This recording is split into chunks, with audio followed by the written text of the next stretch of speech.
I did text you this week. There was something in the way that Trump said it about, he didn't say aid, but he said something about money in Russia. And I said to you, I promise you at some point, he's going to float the idea of economic aid in some form. It could be a business transaction and something to Russia as he gives them part of Ukraine. And I could almost guarantee it. I mean, yeah. I think that, because, Russia is broke or near broke. Biden has won that war, which nobody wants to talk about. They cost us, let's say, $200 billion. That's fine. He was able to use a proxy to bring one of our key adversaries to its knees. And this is why I say he's an asset, even if he doesn't know he's an asset. Trump is going to undo all of that.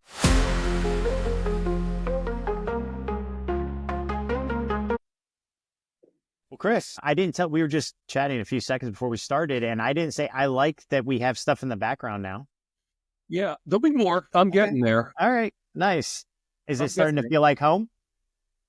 Yeah, it's getting there. I mean, you never realize how much shit you have. Right. We were talking before, it's like, I did a promotional reel and you watch 40 years of your life go past and it's kind of funny, but I mean, it's like you kind of go through boxes and you have files. And the cool thing is like shit you find that you kind of totally forgot about. Like, here's a photo from, a shoot I did in 1990 and, Yeah. I mean, it's just, it's a, nostalgic, bittersweet thing moving, but it's like, I'm glad. It's so interesting growing up as a kid that like moved all the time. We would get rid of a lot of shit every couple of years. It was like being an army brat. Anybody, I don't even know if people know this, but like the best yard sales are when everybody gets their orders on base. Like if you can ever go to a base sale, because that's when they're selling all their shit when they got to go to Germany or Korea or something, right? But it was like that. And actually we lived around some military bases. So there was like the same timing. But like, I don't have anything, man. Like, I don't even know if I don't think I have anything that's more than 3 years old. Wow. I've got so much shit. And I've got some of my parents' Christmas decorations from 1947.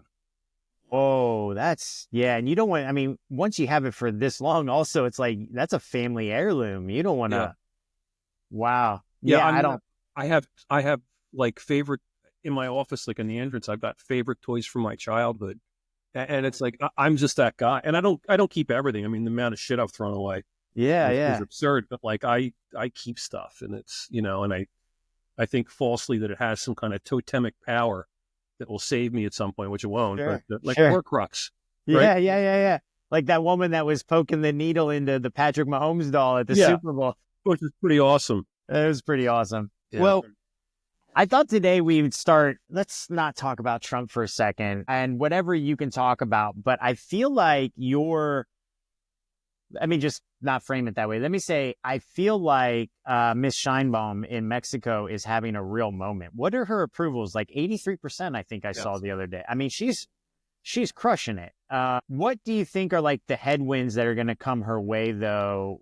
There's a huge unknown with Trump and that relationship. So I think that's a real pitfall. That's probably her, I would say 50% of her day is just figuring out how that relationship's going to be managed. But what's your take on where her headwinds are, maybe where her tailwinds are?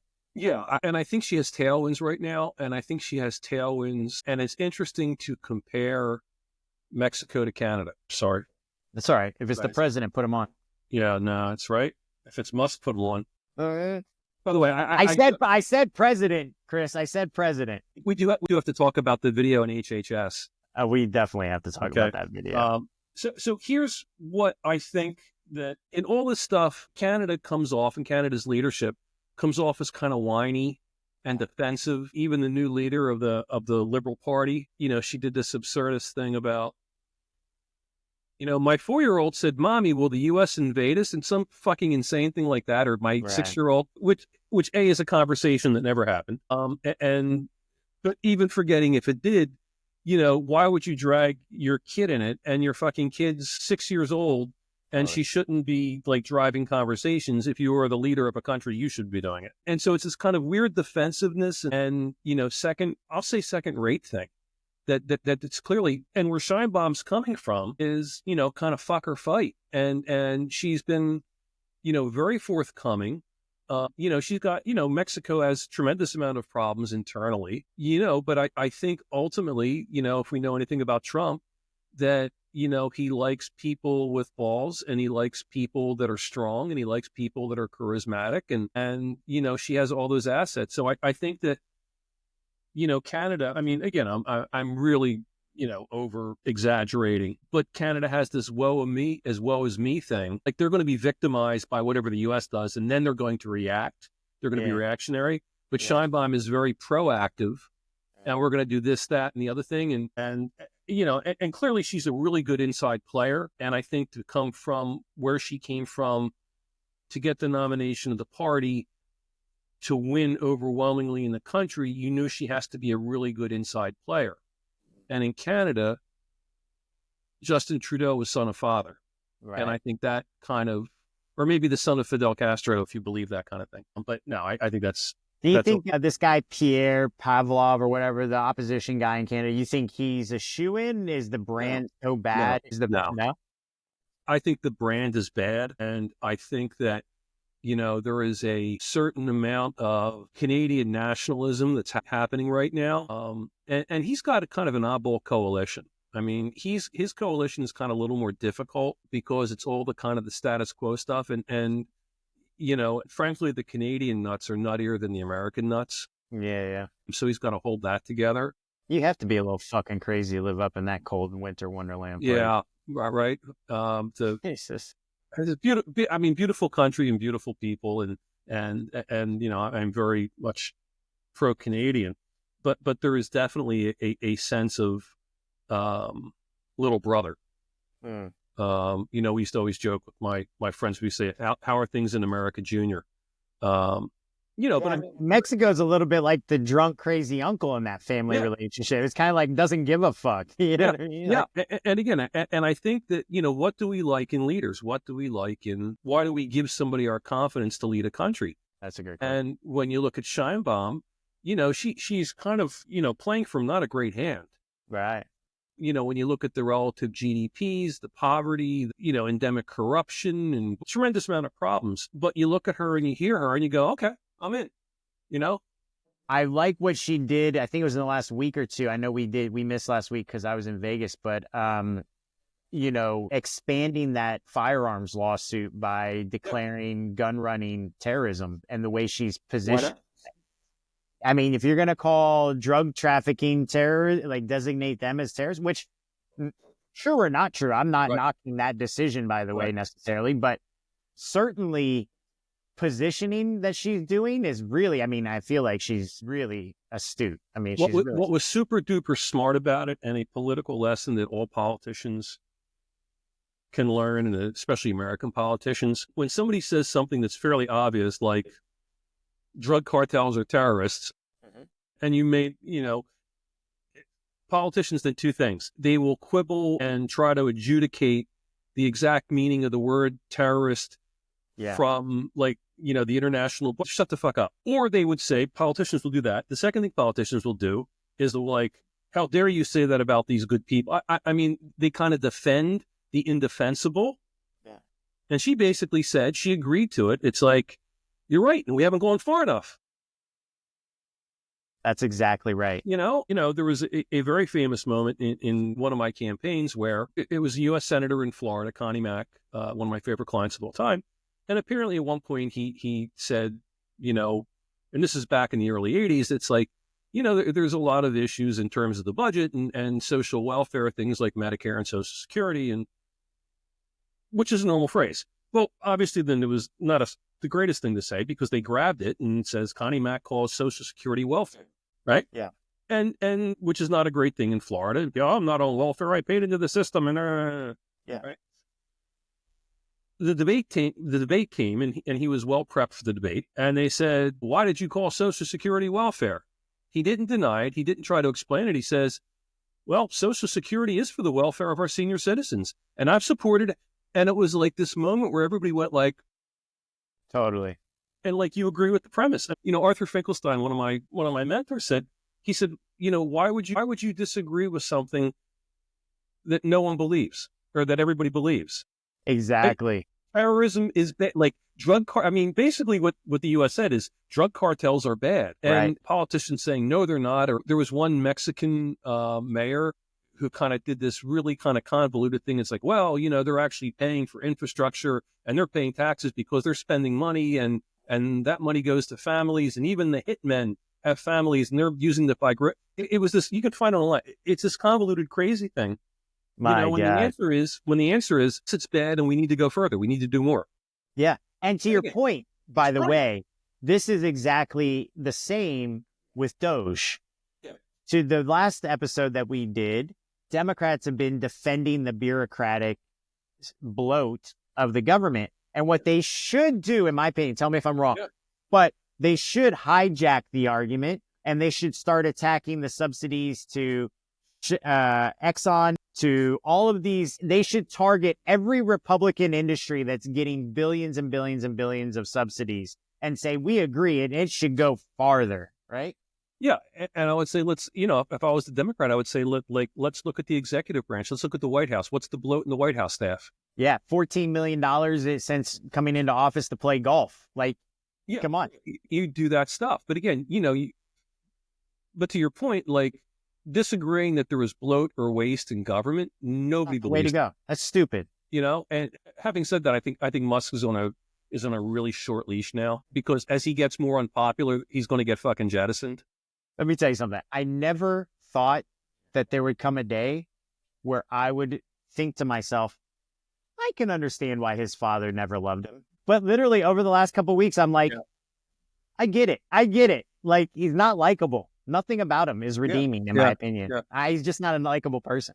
And by the way, the whole bizarreness, which I've not kind of gone into because I just kind of read it on Twitter or X and kind of, but his whole baby mama drama. And, part of it is like, well, okay, because that's kind of the way he was raised. On the other hand, if you were getting in vitro fertilized from a fucking billionaire, like, did you think you were going to have a relationship with him?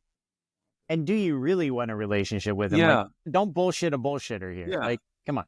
I mean, like, literally, for better or worse, but it's not like there was this romance and you got knocked up and he left you. Right. And I also can't believe that you did an IVF with a fucking billionaire without like $200,000 of fucking legal bills. Totally. 100%. And so it's just like, and that he wrote back in his text chain, I want to knock you up again. Dude, you didn't knock her up. The syringe did, bro. Like, come down. And by the way, the whole thing with that is like, to be totally callous, but to be a young billionaire, I think the joy would be trying to have sex with as many young, beautiful women as you could possibly do. That would be the kind of the plan, not like I'm not going to outsource it. Right. No guy's dream is to make billions of dollars and marry his high school sweetheart. It's not the dream. Bezos. Yeah, right. Exactly. As soon as he got billionaire status, it was a couple years later, but he knew when to jump out, right? Like, come on. Right. And it's like, you can say I approve, I don't approve, but you can certainly understand. Yeah, you could also say that men are scumbags. I'd be like, yeah, in this situation, I completely understand where you're coming from. Yeah. On the other hand, if you wanted to dump me and leave me that kind of dough, count me in. Dude, yes, there are a lot of things I would do for half of Jeff Bezos's fortune. Yeah, if you're his wife, it's like, now I'm a billionaire, I don't have to look at your fucking whiny bald ass anymore, right? Honestly, she could go and live her best life, probably. Do you know what I mean? Like, she could be far happier with somebody else with his money. You know what I mean?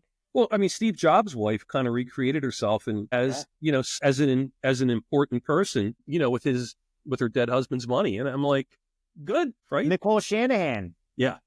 Dude, she just took... Anyway, it's the same thing. It's the same thing. By the way, I'm reading the Michael Lewis book on Sam Bankman, and it's very interesting. And what an unlikable person on so many levels. I'm like a third of the way into the book, and like him and his parents, they are so fucking unlikable.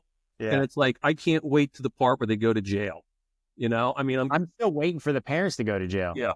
Yeah, because the parents are so in the book. I don't know what the legal case is for them, but in the book, everybody is so dislikable and so despicable. And, use their bad behavior and I'll say bad manners and just being a jerk off because they can. His dad was a professor at Stanford. Is that right? Yeah, they're professors at Stanford. Both of them. Yeah, and they're really kind of insufferable. Yes. And they have what you kind of see in those types that, we're so smart and literate, we don't have time for you peasants, and your peasant concerns aren't really worthy of our notice. It's like that kind of thing. And you kind of look at it and you kind of like, I think you had a pretty smart, autistic kid that you fucking threw in a closet.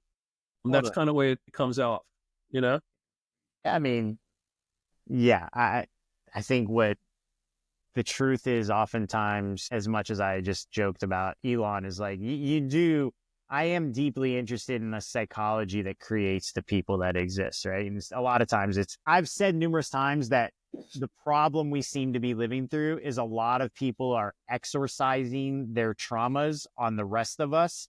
And they get into these positions of power and they're just like cycling through their psychological trauma. And we're just like along for the ride. It's the worst place to be in. It's like being passenger seat with a fucking drunk driver, to be honest with you. That's how I feel. So one of the things I want to talk about, even though we said we weren't going to talk about Trump today, but the HHS employee that did the video of the AI video of Trump licking Musk's feet. See what I mean? That's somebody exercising their demons. And I always find that kind of prank admirable. And in this case, I do too. For sure. Because I tend to like that kind of thing. Yeah. And I thought like they had to unplug the TVs and all that. Because they couldn't get it to stop. Right. And if I had been the head of HHS, I would have said, nah, we're going to play that in the fucking lunchroom for the next 4 years. And that's all we're going to play in the lunchroom for the next 40 years. So when you want to go eat your lunch, you're going to look at Trump licking his toes. And that would have been my response. That would have been your punishment for them. Yeah. But yeah, I mean, that was insane. Do we know that it wasn't the brain parasite that did it at HHS? Right. Yeah. Right. No. I don't know. I mean, by the way, he's been ominously quiet. It's terrifying, the fact that he's disappeared. Actually. Yeah, it's like, oh fuck, we haven't heard from him in a while. Yeah. The other thing that I thought was interesting is today Jake Tapper's getting the absolute shit beat out of him. For what? He's got a new Biden book and it's called Coverup, I think, and it's basically how the let me see if I can find it really quick. Basically, it's how the White House and politicians covered up Biden's condition, and it's like, motherfucker, I don't even believe there was a cover up though. Like, we all knew. I was with everybody else at the same time. Everybody knew that he was losing a step every day. Like, it's called original sin. President Biden's decline, it's cover up, and it's disastrous choice to run again. And it's like, hey, Tapper was the guy defending Biden forever. No, he's fine. And then he writes like a tell-all book where it's like somebody said it's like the OJ book, if I did it. Yeah, right. But also to your point, as the cover up is, somebody said it's like going to a conspiracy meeting of Birds Aren't Real at the Ramada Inn and then coming out and realizing a flock of seagulls have shit all over your car. Totally. But the whole thing is like, so I think when people abrogate their responsibilities, actually it was the line from A Man for All Seasons, Robert Bolt script. When basically, if you don't do what you feel is right, you lead your country by a short road to chaos. When leaders forsake their personal integrity for their public duties, they lead their country by a short road to chaos. Oh, that's interesting. I almost feel a little bit differently though. Okay. And the sense I would say is like one of the things that annoyed me, I believe, and you and I had this conversation a long time ago, maybe around the time we first met, about Obama just being a decent guy, like a genuinely good guy. I think that sometimes it is the vanity of my own integrity that prevents me, and I say me as in like kind of all of us, but as a leader, the vanity of my own integrity prevents me from doing what is necessary. Yeah. And fair. And the example I would give is that I think you have to do things that are morally repulsive often as a leader. You have to make the tough choice. I'll give you a prime example, by the way. So to all the Democrats who said that Donald Trump was a fascist and the Republican MAGA movement was going to be fascism, Project 2025 and all of that, and to Biden and all the others saying that we can't allow him to be back in the office, he won't leave, he's a threat to the democracy. If you believe that, then it should not be the vanity of your own integrity. When the Supreme Court says that a president can do whatever they want, Joe Biden should have taken drastic actions to ensure that Donald Trump never stepped foot in that office again, and allow the courts or whatever process. But it should have been exactly what Donald Trump is doing now and more, if you believe that it was a threat to democracy. Because then you lose the power of your argument when you just say, well, we're going to have a peaceful transition of power like normal, when you say this isn't a normal situation. So I think Obama and Biden are the two that stand out in my mind the most as the ones that really had a vanity of their own. Yeah. And part of it, and I think, Trump will fall victim to this too. I mean, maybe she won't with Susie Wiles. I got a new software update, and of course I haven't, no worries. The plugins come thing. It's link.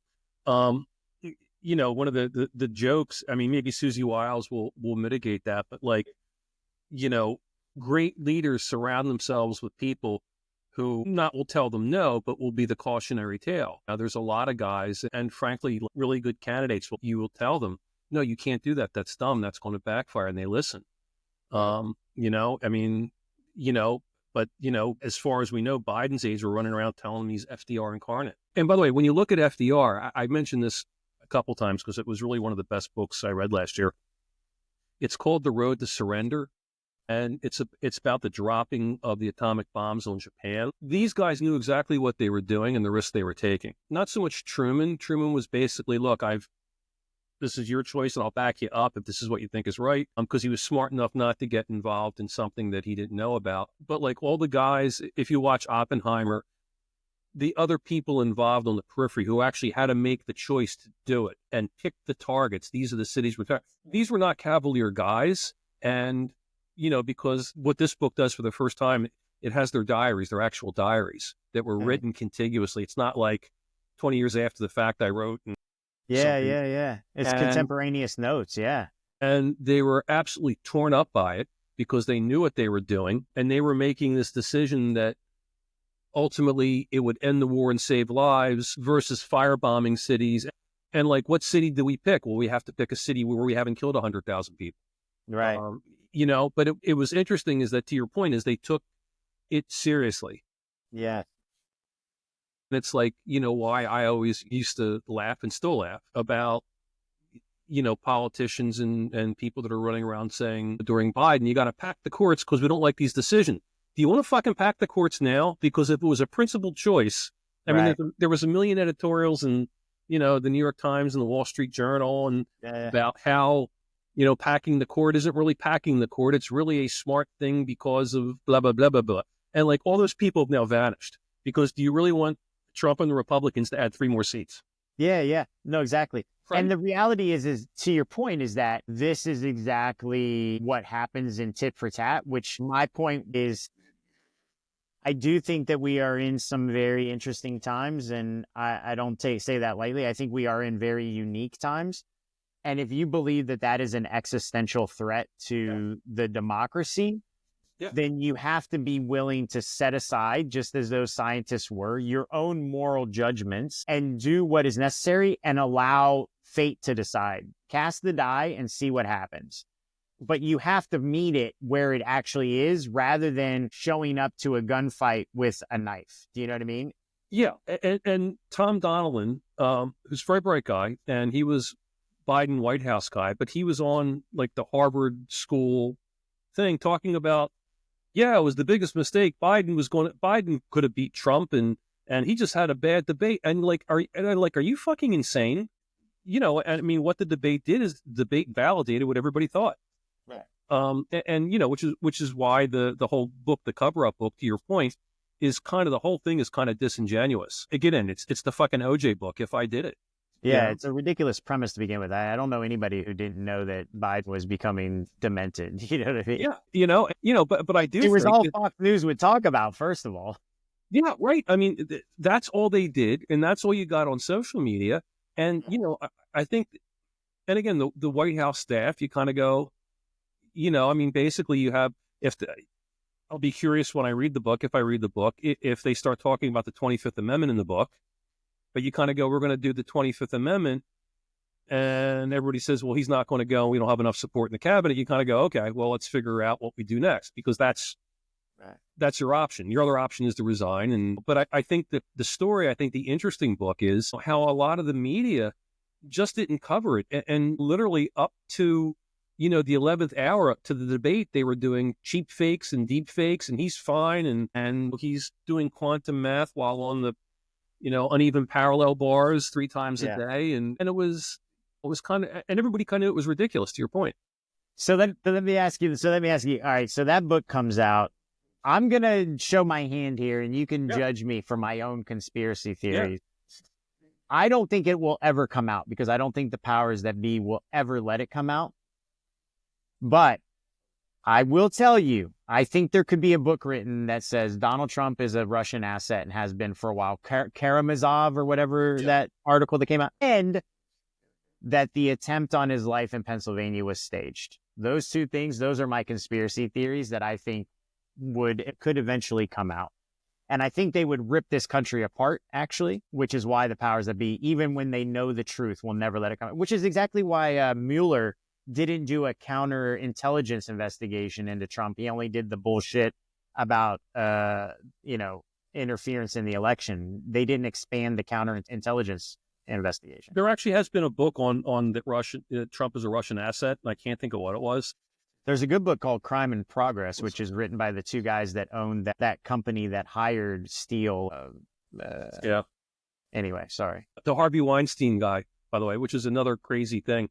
Yeah. I mean, that's kind of what he does. In terms of the assassination, I discount that, because people aren't that competent, and given A, nobody's that competent to pull it off, and B, there would be 3 books by people involved on the periphery now talking about how they did it. I feel like if you just go back and watch it, and then you watch every assassination attempt up until that's on video. So let's say, I don't know, McKinley, I don't know, whoever. Yeah. Never have you seen the agents put the protectee up for a photo op, and not, like, if you look at Reagan, they were jumping on Reagan and slamming him into the car the moment the shots rang out. You look at Ford, same thing. The first thing you do is you get them off the X, because you don't know if there's more shooters. You don't know what's coming. Right. The cars would have peeled out of that place. Instead, they embrace him for a photo op. I'm telling you, from the moment it happened, I never shared it, but I feel very confident now that I'm just going to go ahead and throw it out there that eventually I'll be proven right. Let me tell you one of my favorite stories, which is food for thought. Okay. And it's 2010, and I'm filming Obama at an event in Philadelphia. And he decided to do it at the Philadelphia Convention Center. And 2 days before, you have to do the walkthrough with the Secret Service and the advanced people. Philadelphia Convention Center is this, it's a convention center.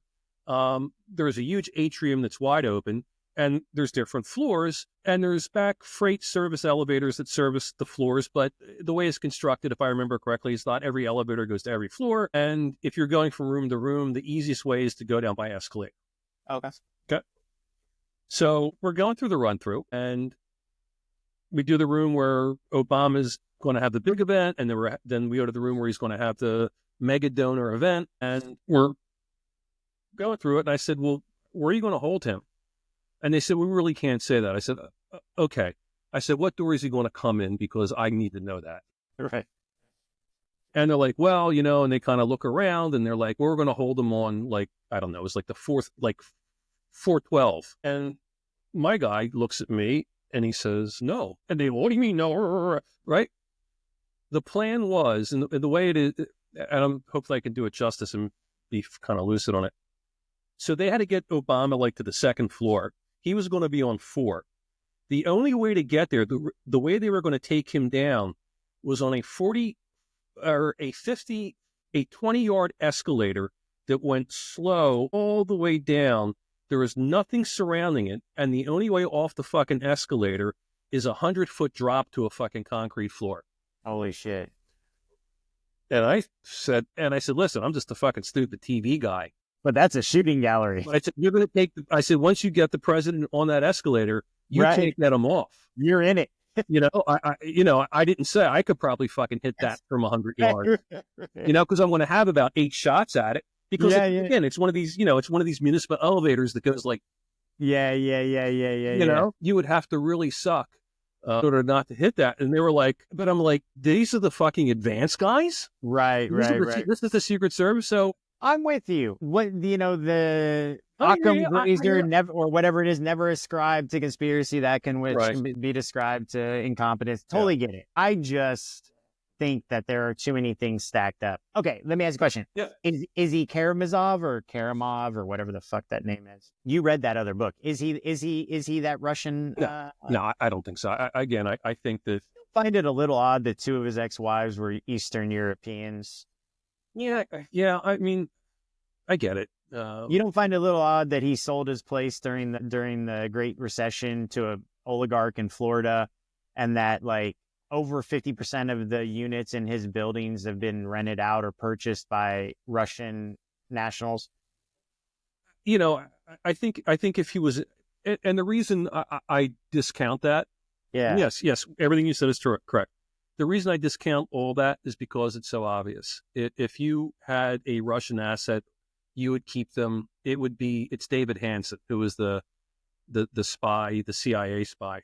It's interesting. I have the exact opposite thought, which means the more in your face it is, the less likely that somebody's going to think there's some sort of sinister reason behind it. I just think it's all about the cash, and the Russians are awash in cash. I mean, or were awash in cash. Okay. And Ivanka. Okay, but now she's got that Saudi money through Jared. What are you talking about? She got that $2 billion Saudi money. I'm talking with the mom, the mom. Oh, Ivana. Yeah. His what, third wife or second wife, whatever it was. First, Ivana. Yeah. Yeah. I mean, on the other hand, Melania is a fucking smoke show, and remains a smoke show, and so I can get, I kind of like, why would you be attracted to that? Of course you would. Sure. I mean, there's a New York Post article today, and it was hysterical. I mean, I love the tabloids because they're such clickbait stuff. And this was this. I love that you referred to the New York Post as a tabloid, by the way. Right. I mean, talk about antiquated. But it was this article, and it kind of popped up in my Twitter feed, that there was this beautiful woman with her shirt unbuttoned, and and basically the article was about, I've cracked the code how to get young men. I've cracked the code to get men to sleep with me at bars. And I'm like, wow, it must have been really fucking tough, right? A beautiful woman with an incredible figure, with her shirt hanging open. It's so tough to get guys to notice you in a bar, and much less to sleep with you, right? I don't know what I was thinking. After 6 drinks, I agreed to go home with her. She fooled me. Yeah, I cracked the code. Oh my God! But the little she says in the article, I cracked the code, and you're like, "What? The solution in search of a problem, right there." Yeah. If you didn't have 5 warts with hair on them, you're right. 2 in the morning, somebody's going to go home with you. I did text you this week. There was something in the way that Trump said it about. He didn't say aid, but he said something about money in Russia, and I said to you, I promise you, at some point, he's going to float the idea of economic aid in some form. It could be a business transaction and something to Russia as he gives them part of Ukraine. Yeah, I could almost guarantee it. I mean, I think that, because, Russia is broke or near broke. Biden has won that war, which nobody wants to talk about. They cost us, let's say, $200 billion. That's fine. He was able to use a proxy to bring one of our key adversaries to its knees. Yeah. And this is why I say he's an asset, even if he doesn't know he's an asset. Trump is going to undo all of that. Well, Trump was also the guy, though, in not to actually to defend him. I'm sounding like a politician. Well, not to say he authorized weapons for Ukraine when Obama didn't, after the Russian invasion. You know why Obama didn't, though, right? Like, he didn't want the javelins and some of the other stuff to be shared with the Russians. Yeah, but I mean, the situation on the ground changed in that interim period. A lot of the Zelensky took more control, a lot of the corrupt individuals were pushed out. Yeah. There was a higher probability that the weapons would not go to the Russian hands, right? I mean, according to everybody and their brother had to see what the Russians were going to do. Yeah. I mean, that was pretty obvious. And the idea that, you didn't arm them to the teeth is ridiculous. I agree. And, and I think that the other thing too, watching, the country of Germany fall apart this week, which was really interesting, or continue to fall apart. I mean, if those fucking Europeans didn't keep buying, Obama sanctioned Russia, Trump kept most of the sanctions, Biden increased the sanctions, and the EU gave Russia a fucking lifeline with cash for oil. And the only cash flow they had we froze currency, we did everything, but those fucking Europeans, or the fucking EU, they gave Russia the money they needed to survive. And, yeah, agreed. Fuck these people. I mean, for sure. And, it was interesting to see in Germany this week that, the far right party jumped, got what almost was the majority party. Yeah. And now they're going to lock them out of the government, which we'll see how that goes. There might be some historical precedent there. They're going to lock them out until they need them. Have you seen the map of how it voted, by the way? Yeah. I mean, very east-west. I mean, It's hard not to say that there's a clash of cultures that's happening in Western democracies right now. Oh, yeah. And there was an article in the New York Times magazine this weekend that I would recommend. And it's basically how Denmark alone has not developed a right-wing faction. Oh, interesting. And the reason and the article's premises, and I need to think about it, is because they alone have kind of put restrictions on immigration and restrictions on assimilation and restrictions on social welfare and the kind of things that are kind of fueling these far-right parties. Yeah. And, you see it in the EU over and over again, is they're going, problem? What problem? Right. Well, when a third of your fucking country says it's a problem, it's a problem. And regardless of even if you agree with them. Right. You know what I mean? Right, exactly. Right, right. It's like, the last election and, the Biden-Harris thing that, when the number one issue is inflation, you don't run around and say, well, it's not really inflation. No, it's inflation. I mean, it's, yeah. It's the elephant in the room. And going back to, both Donald and as I hear more about the Harris campaign, my kind of jaw drops open with how they operated stuff. Yeah. And it's really, as the briefs come and consultants, acquaintances are a little more agreeable to talk about stuff, like an entire campaign, the entire thing, they were in denial about stuff. And you still think that, they still could have won because they had so many assets, not just financial, but they had other assets as well. But like they ran away from reality. Yes. And which they still seem to be doing, to the point of what we were talking about earlier. They just have not embraced. I don't think they have to give up their morals, their principles on inclusivity and all of these things. It just doesn't have to be the main talking point, is my point. We were talking the other day, just when you think the Republican Party is going to screw itself. Yeah. Tony Evers comes out and says that he's going to sign a bill redefining from mother to inseminated person in certain statutes. For IVF, yeah. What the fuck? Nobody gives a shit about that, man. You have Republican town halls where Republican districts are yelling at Republican congressmen about services and about Medicare and Medicaid and all these things. And the thing you think to talk about or to focus on is an inseminated person? Yeah. What is wrong with you? And again, I get it. It's a little thing that's going to become that became a big thing because somebody saw it and blew it up. Right. But there was nobody there that said, are you fucking insane? And they're like, well, it's a technical, work around the language, not using that crazy language. It's, by the way, we're talking about crazy stuff. The friends of mine in Virginia, there's a Virginia governor's race this year. Republicans are going to get slaughtered. Yeah, Spamberger's tough. She's tough to begin with. By the way, speaking of having a CIA spook at the top, right? Hide the data, but they're going to lose Northern Virginia 80-20 because of all the federal workers there. And, people I know who are otherwise, I would call them conservative, not Republican, are like, fuck the Republicans, because they know, everybody knows somebody that's either gotten laid off or gotten notice. By the way, and I don't think Youngkin will hold statewide office for at least 10 years. I think it'll take a while for people to let him hold statewide office.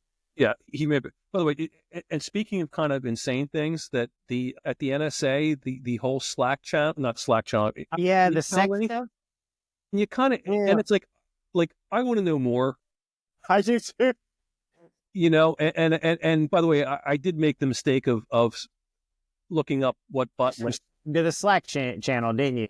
No, I looked up what butt lasers were, and I found it in like, you can go through WebMD and find it, and you're like, yeah, I really wish I hadn't gone down that path. But I guess that if they were Infinity, Intel Link is a real thing, and it's kind of like how you chat as opposed to email, and it's more of an immediate thing.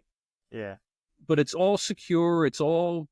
So my question is, was this just like a fucking freak show, or were these affinity channels that were set up by the government through some kind of an initiative? I will say a DEI initiative that, like, here's where you can talk about your own problems, or.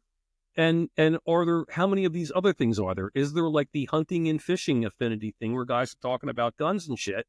And it's like, but the whole idea that you are working on the security of the United States and this is what you're fucking doing means you should be fired. Honestly, they do look for that when you're in critical roles, right? Like if you're doing any kind of sexually deviant behavior, that you could be a blackmail opportunity, right? Yeah. I mean, and like that, and that was, what I thought a very good argument was for, allowing people to come out of a closet, because then you couldn't be blackmailed.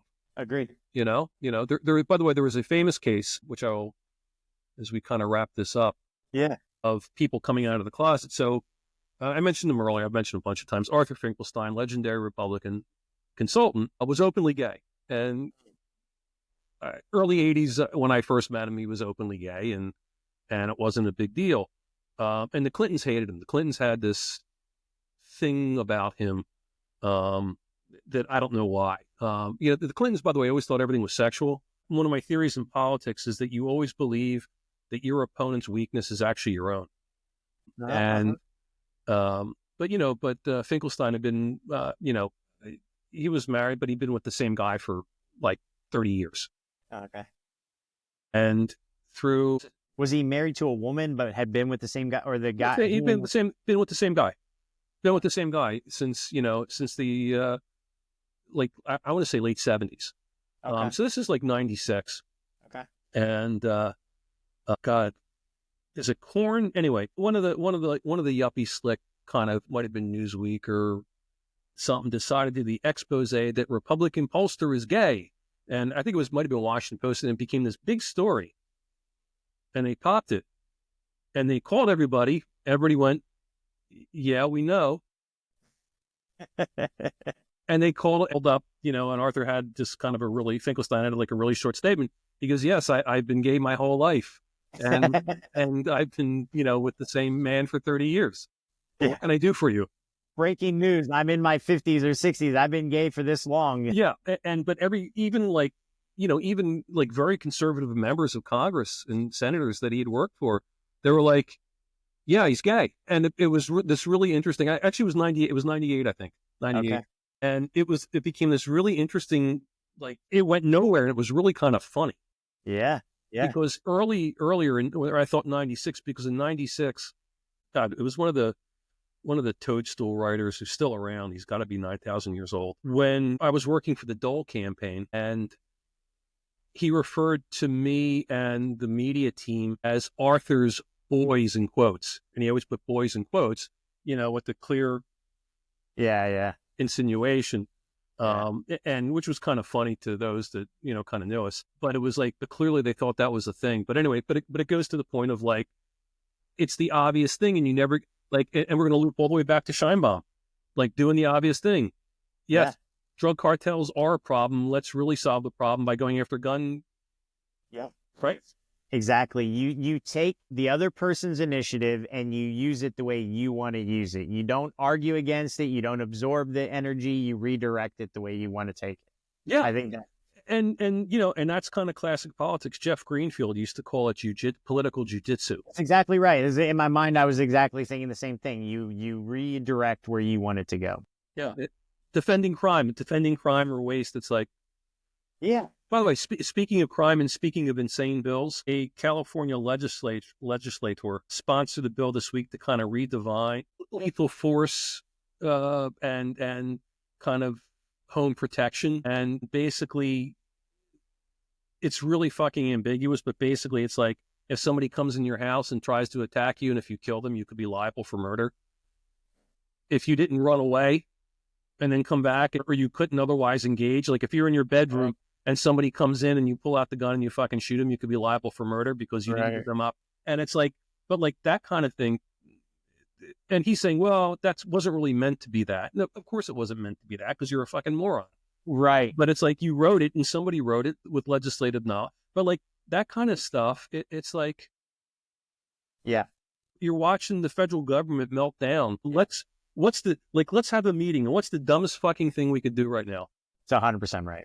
100% right. I think everybody should shut the fuck up except for like AOC and Fetterman and some of these others, because they're the only ones that are actually speaking to the way people are thinking. Nobody else is. I mean, and even AOC now, she's speaking a little bit too much about kings in this country. Stop talking about kings. Nobody thinks that way. No. Start talking about Social Security checks, Medicare, Medicaid, and what I said to you about the executive order on insulin. It was true. I've read a couple things about it. Did you see the caller on C-SPAN from West Virginia? It was like, my insulin was capped at 35. Now it's back up to 80 and it's going even higher and blah, blah, blah. And like, talk about that. You'll win the election. Do you know what I mean? Like, well, my injectables for my EpiPens, it's like, take out a second mortgage on it.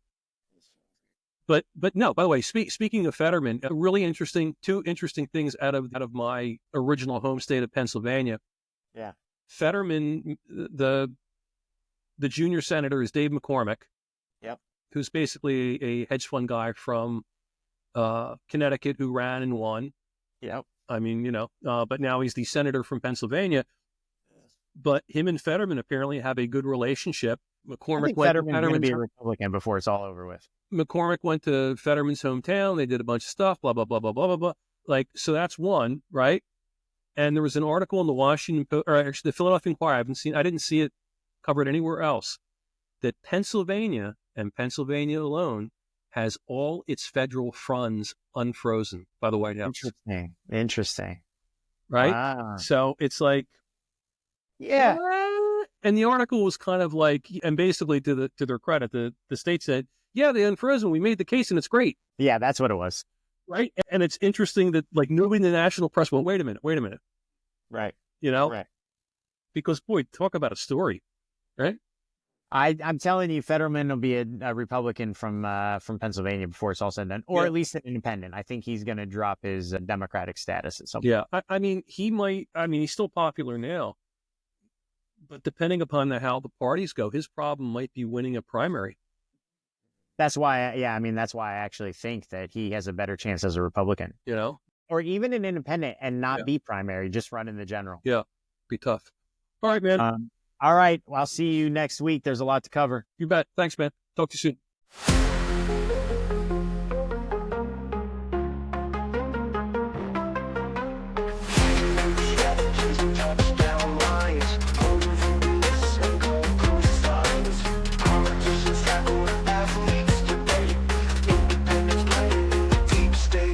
Draft picks in the Senate, game on the floor. Campaign slogans echo final scores. Analysis deep as the trench warfare set. We break it down, no sweat, no net.